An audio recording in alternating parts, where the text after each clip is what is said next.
Halo Flickers, welcome to Sneak Flicks. Dengan bangga kami mempersembahkan kepada kalian ulasan serial berjudul White Collar season pertama episode ke-13. Scene dibuka oleh Jun yang sedang menghampiri Neil ketika ia menangani teka-teki miliknya. Saat Jun melihat Neil sangat teliti dalam setiap kasus yang ia selidiki, ia selalu teringat akan mendiang suaminya. Lalu Jun meminta kepada Neil untuk mengambil relaksasi terlebih dahulu, karena semua butuh waktu, dan kini Neil kedatangan seorang tamu yaitu wanita cantik bernama Alex. Karena mendengar namanya saja sudah membuat Neil bersemangat, ia langsung membukakan pintu untuknya dan mereka kembali berbicarakan mengenai kotak musik tersebut. Alex merasa Neil sedikit memiliki masalah dalam ingatannya karena Alex sudah menegaskan apabila Neil masih terjerat hubungan dengan FBI, maka ia takkan pernah mau membantunya untuk mencari keberadaan dari kotak musik tersebut. Neil padahal sudah menjelaskan ia hanya butuh mencuri kotak musik itu, sisanya akan ia berikan kepada Alex. Tetapi tetap saja Alex memiliki persyaratannya tersendiri. Jika Neil mau menemukan kotak musik tersebut, maka ia harus keluar dari penjeratnya yaitu pihak FBI. Alex akan kembali esok hari pada pukul 6 pagi dengan kondisi Neil harus melepaskan gelang di kakinya. Setelah pertemuan dengan Alex, Neil bergegas ke kantor karena ia terlambat selama 20 menit. Saat Neil masuk ke dalam, Peter menemukan sehelai rambut berwarna coklat yang membuatnya mulai mencurigai Neil. Kemudian Peter memperkenalkan Neil kepada jagoan baru FBI di divisi pencarian orang hilang bernama Kimberly Rice. Ia kini sedang menangani kasus penculikan yang meminta tebusan dan lalu tiba-tiba saja Hughes meminta mereka berdua untuk masuk ke dalam kantornya. Di sana baik Neil maupun Rice berkenalan terlebih dahulu. Setelah itu Rice menjelaskan jika ia meminta bantuan kepada Neil untuk mencari keberadaan seorang gadis yang diculik di rumahnya. Gadis itu bernama Lindsay Glass, putri dari Stuart Glass, CEO dari Atlantic Partners, perusahaan yang sahamnya dipalsukan oleh Neil.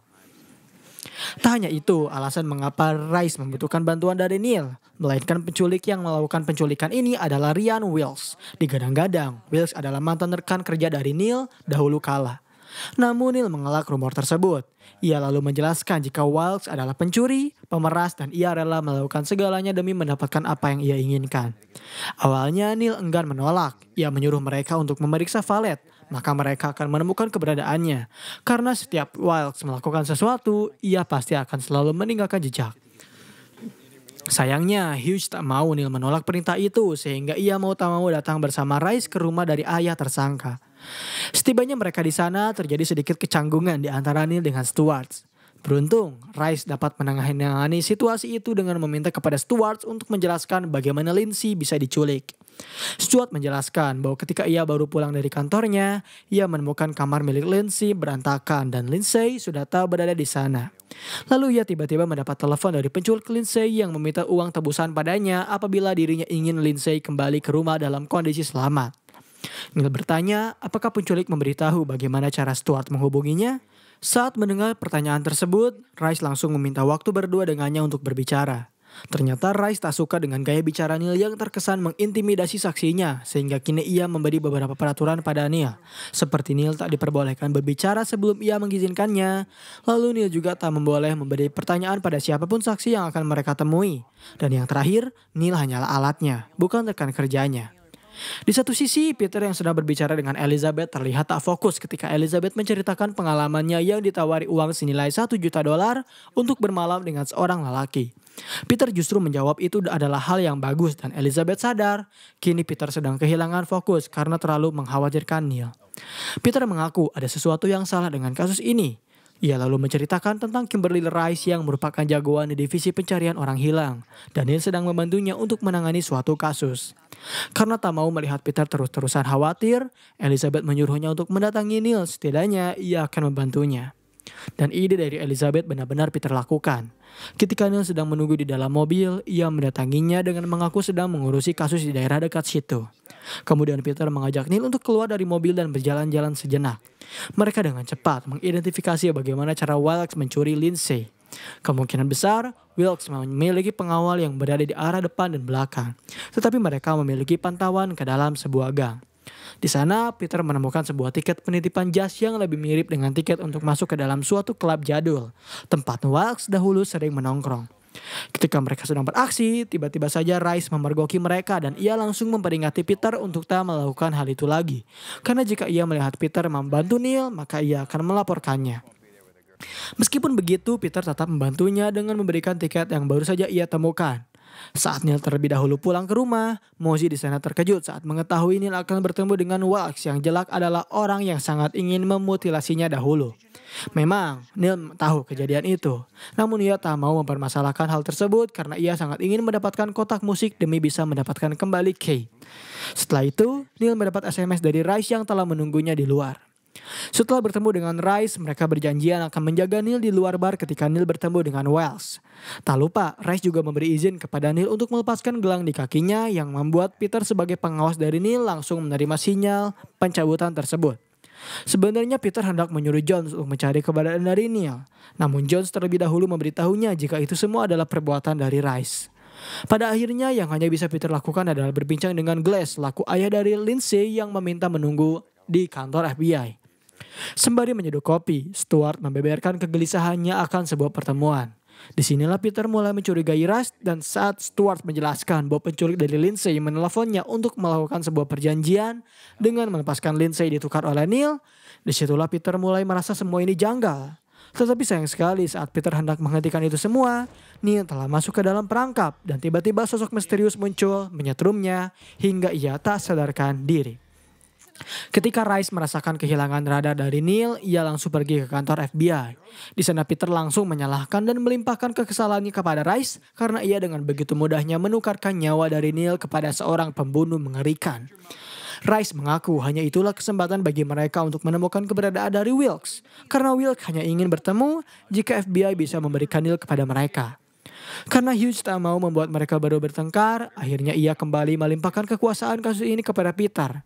Apa yang Rice temukan harus ia laporkan padanya. Sementara itu, Neil yang baru saja terbangun dari pingsannya langsung mendapat hantaman keras dari arah perut dari Wilkes sebagai ucapan selamat datang darinya. Sebenarnya Wilkes menjelaskan jika mereka sebenarnya bisa menjadi partner layaknya Guntur dan Petir. Tetapi sayangnya apa yang Neil lakukan justru membuatnya marah ketika ia ditipu olehnya sebesar $500,000. Neil merasa tak keberatan dengan semua itu. Lalu ia bertanya bagaimana nasib dari Lindsay. Apakah Wilkes telah menepati janjinya untuk melepaskannya? Sayangnya, Wilkes tak melakukan hal itu. Karena ia justru ingin menggunakan Neil untuk melakukan sesuatu deminya. Dan apabila Neil berusaha memberontak, maka Lindsay akan tewas. Kemudian ia menyuruh Neil untuk keluar. Di sana Neil mendapat penjelasan bahwa wanita yang berada di seberang mereka bernama Catherine. Ia merupakan pegawai penerima kurir dan yang harus Neil lakukan sekarang adalah menyamar menjadi kurir untuk mendapat informasi mengenai seorang pria bernama Thomas Lowe's. Ia ingin Neil tahu tiket penerbangannya serta di mana hotel tempat ia menginap. Awalnya Neil merasa itu semua akan dilakukan dengan mudah. Tetapi saat Wilkes hanya memberikan waktu sebanyak 2 menit saja, Neil bergegas membuka jasnya, mengacak-ngacak rambutnya lalu masuk ke dalam dengan mengaku sebagai seorang porter. Ia sedang menangani seorang pria bernama Thomas Lowe's dan kini dirinya kehilangan kontak dari Lowe's yang mungkin akan membuatnya dipecat dari pekerjaannya. Saat mendengar cerita dari Neil, Catherine merasa tak peduli akan hal itu karena ia pun tak mau mengabulkan permintaan dari Neil yang bisa membuatnya kehilangan pekerjaannya. Kini Neil mencoba memutar otaknya. Ia melihat anak buah dari Wilkes telah membidik kepala dari Catherine. Hingga tiba saatnya Neil menemukan ide menarik. Ia mengaku tinggal dekat Iowa, yang ternyata kampung halaman dari Catherine sehingga membuatnya mau memberikan informasi yang Neil butuhkan. Lalu scene bergerak pada Mozi yang sedang bermain permainan bersama June. Ketika mereka sedang asik bermain, Mozi tiba-tiba mendapat SMS yang menyuruhnya untuk melakukan sesuatu. Saat itu Mozi hanya mengaku jika ia memiliki tugas yang harus segera dilakukan. Kembali kepada Neil, setelah ia berhasil mendapatkan apa yang Wilkes inginkan, ia mendapat apresiasi darinya. Kemudian Wilkes mengajak Neil untuk kembali bermain pada ronde kedua. Dengan ancaman jika Neil tak mau menerima permainan itu, maka Lindsay akan dibuat tewas. Tak lama kemudian sebuah van datang untuk membawa mereka kabur. Ketika Neil sedang bertanya kemana mereka akan pergi, anak buah dari Wilkes justru menyetrumnya kembali yang membuat Neil tak sadarkan diri lagi dan lagi. Di kantor FBI, saat Peter berhasil menemukan hasil forensik di van yang membawa Neil pergi, Rice justru menemukan sebuah rekaman di surat yang Wilkes tulis untuknya. Bergegas mereka langsung memutar rekaman itu yang menampilkan Lindsay memberitahu ayahnya jika semua keadaan baik-baik saja, asalkan ayahnya mau menuruti permintaan mereka. Bermodalkan rekaman video tersebut, FBI langsung berusaha melacak di mana video itu direkam. Dimulai dari latar belakang hingga suara trompet yang menandakan Lindsay berada di area dermaga. Lantas Peter langsung menyuruh anak buahnya untuk segera menyisir setiap area dermaga di daerah New York. Ketika anak buahnya sedang bersiap-siap, Peter mendapatkan telepon dari Elizabeth yang memberitahunya jika mereka kedatangan tamu, yaitu Mosey.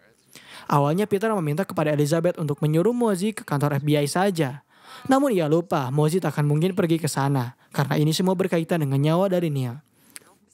Dengan cepat, Peter pergi ke kediamannya saat mendengar nama dari Neil disebut. Sebelum Peter tiba, Elizabeth bertanya-tanya sebenarnya apa pekerjaan dari Mosey. Sayangnya Mosey tetap tak mau menjawab. Ia justru membalikkan pertanyaannya pada Elizabeth yang ia jawab sebagai perancang rencana di perusahaan miliknya. Tak lama kemudian, Peter pun tiba dan Mosey langsung memberikan ponselnya.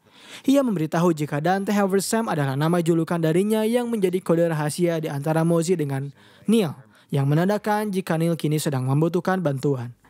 Pada saat itu, Neil dipertemukan dengan Lindsay di sebuah gudang. Namun Neil berada di sana tak lama karena Wiles kembali menyebutnya untuk melanjutkan permainan yang hendak mereka mainkan. Karena Peter telah mendapatkan informasi mengenai keberadaan dari Neil, ia langsung mencegatnya tepat sebelum Neil memasuki bandara. Bersamaan dengan datangnya Rice, Peter menjelaskan bahwa orang yang hendak ditemui olehnya bernama Edward Riley, yang merupakan penjahat kelas VIP. Alasan mengapa Wiles menyuruhnya untuk mengambil koper milik Edward adalah karena Wiles mengincarnya, dan ia tak mau terlihat oleh siapapun demi mendapatkan koper itu. Lalu Peter memperingatinya untuk tetap berhati-hati dan memberikan alat pendengar dua arah sehingga Jones tetap bisa memantau keberadaannya. Setelah itu mereka berpamitan. Sebelum Neil melakukan aksinya, ternyata Mosey telah menunggunya. Ia tak mau melihat Neil melakukan aksi perampokan sendiri. Itulah mengapa kini mereka akan melakukan operasi zigzag untuk memuluskan rencana yang Wax inginkan darinya. Mulanya Neil menyamar menjadi sopir pribadi dari Leary yang baru saja turun dari pesawat.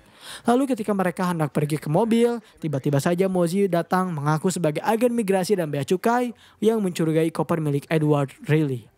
Karena Edward tak bisa melakukan banyak hal, ia pun terpaksa mengikuti kemauan mereka. Saat Neil sedang memeriksa, Mosey bertugas sebagai orang yang mengalihkan fokus dari Edward, sehingga Neil berhasil menemukan sesuatu di balik koper tersebut.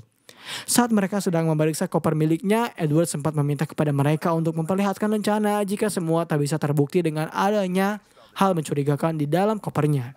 Hingga pada akhirnya, Neil menemukan berbagai emas murni yang mungkin menjadi alasan mengapa Wiles mengincarnya.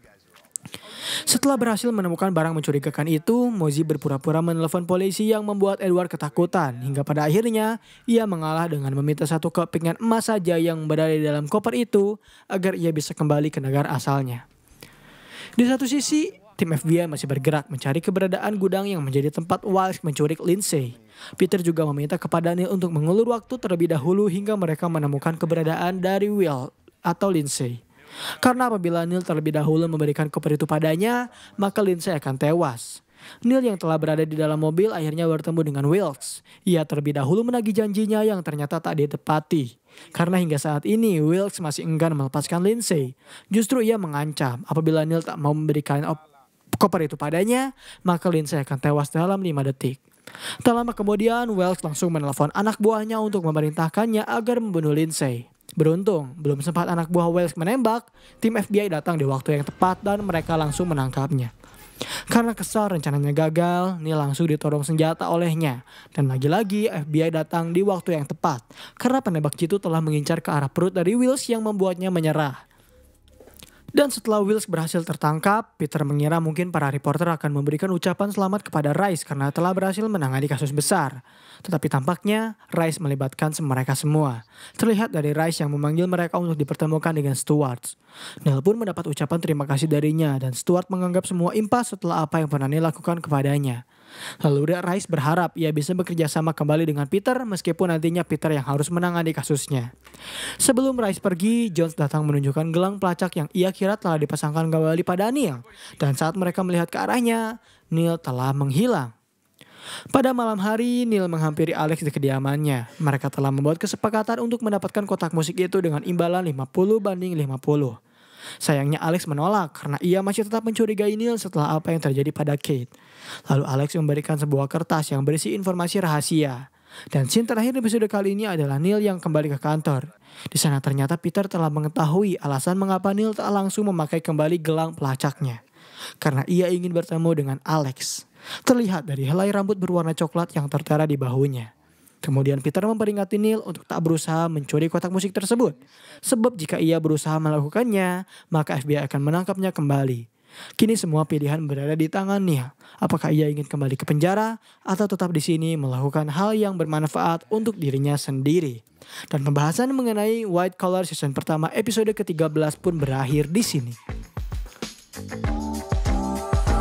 Bagaimana menurut kalian dengan pembahasan serial terbaru berjudul White Collar ini? Apakah menarik? Jangan lupa berikan respon kalian terkait serial ini agar kami bisa mengevaluasi setiap konten yang akan kami ciptakan. Dan sampai berjumpa kembali di episode selanjutnya.